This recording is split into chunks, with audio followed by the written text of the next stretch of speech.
आज के दिन हम बैठ के ये डिस्कस करेंगे कि ये मार्केट इस वॉर टाइम सिनेरियो के अंदर आगे कैसे परफॉर्म करेगी। जैसे कि हमने पिछली वीडियो में भी बताया था कि ये वॉर दो टाइप की हो सकती है। एक में तो ये with in 2 days 3 days war खत्म हो जानी थी और फिर ये वॉर प्रोलॉन्ग करती है तो क्या इम्पैक्ट होता है। 2 और 3 डेज वाला सिनेरियो तो ऑलरेडी जा चुका है, ऑलरेडी वॉर को गुजरे हुए कोई नहीं, तो 15 से 20 डेज हो चुके हैं, तो इसका मतलब है कि हम इस सिनेरियो में दाखिल हो गए हैं जिसमें ये वॉर प्रोलॉन्ग ही करेगी। तो अब इस सूरत हाल में देखते हुए हम ये देखेंगे कि मार्केट आगे कैसे बिहेव करेगी। क्या मार्केट अभी जहां पे गिर चुकी है, जहां 190,000 से गिर के 150,000 तक आ गई है, यहाँ पे भी सस्टेन कर पाएगी या यहाँ से मजीद गिरने की तरफ जाएगी, हम इस चीज को डिस्कस करेंगे। और ये एक इन्वेस्टिंग अपॉर्चुनिटी भी है उन रिटेल इन्वेस्टर्स के लिए जो इन्वेस्टर्स 150,000 से लेके 180,000 तक की रैली को ऑलरेडी मिस कर चुके हैं। और ये टाइम, इस टाइम के लिए वॉरेन बफेट ने ऑलरेडी कहा हुआ है कि invest when there is blood on the streets। तो right now it is a blood on the streets। Warren Buffett ने खुद भी उस टाइम में इन्वेस्ट किया था 11 इयर्स की एज में जब पर्ल हार्बर पे अटैक हुआ था। उसके बाद उसने इन्वेस्ट किया था जब लॉकर बी बम्बिंग 1998 में हुई थी।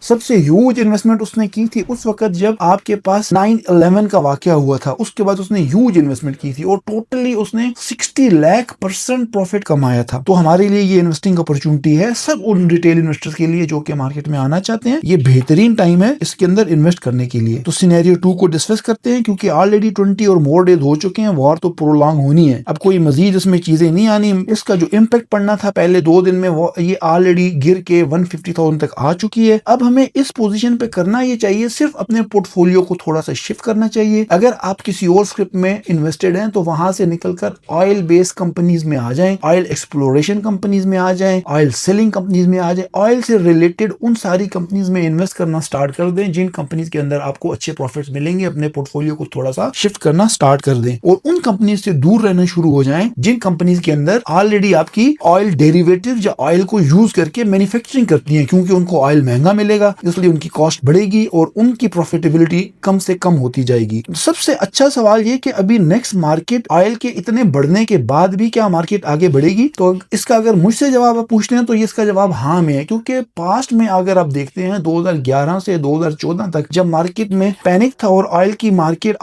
की प्राइसेस बढ़ चुकी थी, तब भी मार्केट ने इसी तरह बिहेव किया था और इंडेक्स बहुत अच्छा बिहेव करके ऊपर की तरफ गया था। लेकिन कुछ सिनेरियोज ऐसे भी हैं जहां इंडेक्स ने नेगेटिव बिहेव किया था, लेकिन मेरे हिसाब से ये बढ़ेगा। इसकी एक वजह, एक रीजन गवर्नमेंट की पॉलिसीज होती हैं। अगर गवर्नमेंट ऐसी पॉलिसीज चलाती है जिसकी वजह से ऑयल की एक्चुअल प्राइसेस जो उनको डॉलर टर्म में मिल रही है वो पास ऑन करती है लोगों को, तो फिर उसके अंदर होर्डिंग नहीं होगी, मजीद प्राइसेस नहीं बढ़ेंगी। जो जिस प्राइस पे ऑयल उनको मिल रहा होगा उसी प्राइस के ऊपर लोगों को आगे मिलेगा। तो डबल एज सोर्ड से ऑयल की प्राइसेस नहीं कटेंगी। इसको मैं आपको ऐसे ही समझाता हूं। सपोज करें गवर्नमेंट ने जैसे पिछले जुमे को सब्सिडी दी 50 रुपए की कि हम ऑयल को महंगा नहीं करते। अब सारे इन्वेस्टर्स के कान खड़े हो जाएंगे, वो देखेंगे 1 महीने तक तो ये गवर्नमेंट इसको सस्टेन कर पाएगी। 1 महीने के बाद गवर्नमेंट ये सब्सिडी जो अगर 50 रुपए की देती है तो अराउंड 2 से 2.5 अरब रुपए पर डे का गवर्नमेंट को इसमें लॉस होगा और गवर्नमेंट को अपनी जेब से देना पड़ेगा, जो कि गवर्नमेंट अफोर्ड नहीं कर सकती। इसको गैप को कवर करने के लिए बड़े बड़े इन्वेस्टर्स, छोटे इन्वेस्टर्स, ब्लैक मनी वाले इन्वेस्टर्स सारे ऑयल को इंपोर्ट करेंगे। एक तो मुल्क से डॉलर डिप्लीट होना शुरू हो जाएंगे, डॉलर की